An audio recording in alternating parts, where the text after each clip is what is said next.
Mootiin nuuf kenname akka amanuu fayyisaan nuuf kenname. Mootiin nuuf kenname akka amanuu fayyisaan nuuf kenname.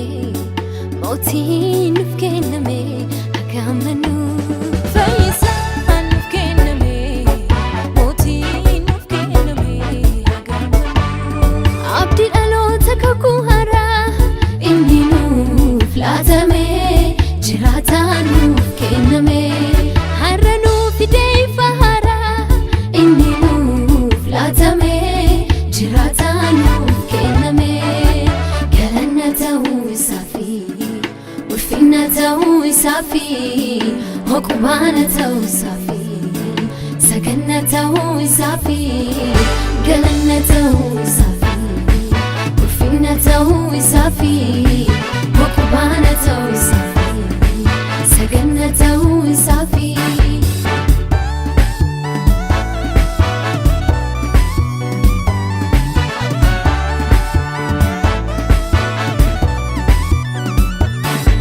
Diimni sabaroota isaa ibsu inni nuuf laatame. Jiraataan nuuf kenname taa'umsa jalloota saraasu inni nuuf laatame. Jiraataan nuuf kenname ulfinna ta'uu isaafi hoqubaana ta'uu isaafi saganna ta'uu isaafi galanna ta'uu isaafi ulfinna ta'uu isaafi hoqubaana ta'uu isaafi saganna ta'uu isaafi.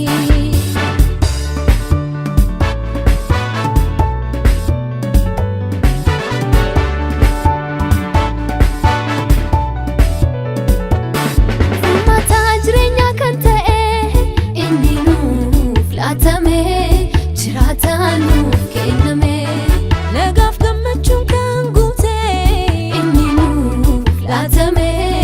Jiraataan nuuf kenname galanna ta'uu isaafi ulfinna ta'uu isaafi hoqubaana ta'uu isaafi saganna ta'uu isaafi galanna ta'uu isaafi ulfinna ta'uu isaafi hoqubaana ta'uu isaafi saganna ta'uu isaafi fayyisaan nuuf kenname. Mootiin nuuf kenname akka amanuu fayyisaan nuuf kenname. Mootiin nuuf kenname akka amanuu fayyisaan nuuf kenname. Mootiin nuuf kenname akka amanuu fayyisaan